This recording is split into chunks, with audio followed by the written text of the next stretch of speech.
Most of us want to move and move well, but the reality is most of us don't understand what our nervous system is trying to tell us while we are in motion. I think we need a whole segment on you better understanding when the nervous system is freaked out and what you can do to relax.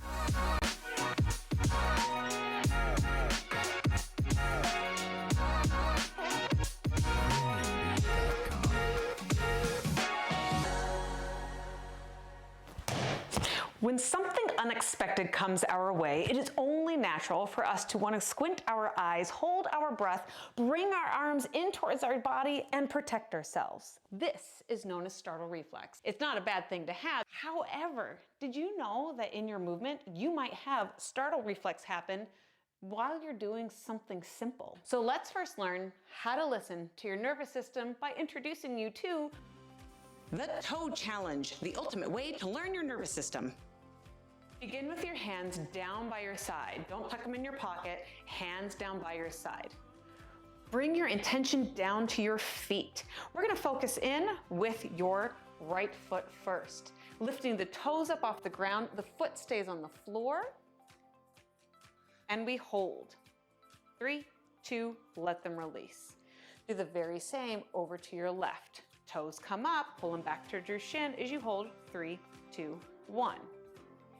Adding something different, as you bring your right toes up, you're going to smash your left toes flat into the floor as deep as you can, like you're trying to squish into mud. On the count of 3, you're going to switch, bringing left toes up and right toes down. 3, 2, switch. Press down, smush into the mud, lift your toes, pull them back to your shins. 1, 2, 3, switch. Where's your mud foot? Where's your lifting foot? 3, 2, 1. 1, 2, 3. 3, 2, 1. 1, 2, 3. 3, 2, 1. Where's your mud feet? 1, 2, 3. 3, 2, 1. Last time. 1, 2, 3. Ugh. So I'm curious to ask, what happened with your upper body?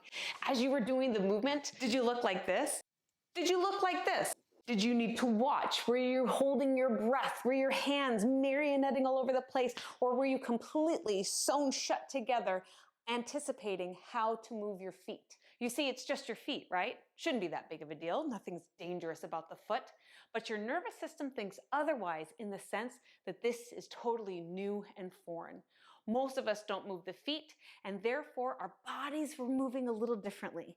Do you think when we do tiny movement like this and our body gets tight, that when we want to do something fast or something strong, that we're going to widen that window for injury? Whether we want to do it or not, our nervous system is going to be there to let us know this is a little too much. You need to make it slower, make it smaller, and listen. Most of us are looking for really smart ways to move, but I feel that as we continue to broaden our movement library, it's very important for you to understand the 1, 2, 3 rules for how to move safer and smarter. Rule number 1, am I happy with the movement? Pain is not the only thing designed to change your behavior. In fact, a bad attitude is also there to change your behavior. Ever been in a class where the instructor told you to do something and you think, I don't like that instructor and I don't like this class? It could have been the movement, it could have been the situation where your nervous system was telling you, get out of there. So recognizing any movement that you go through, do you feel comfortable? Do you feel safe doing it? And if so, great, you've checked off rule number 1. Rule number 2 is, are you lengthening through the spine? Remember that turtle reflex? If you're finding yourself holding your breath, marionetting the fingers, turning inward, we might be doing something a little too intense.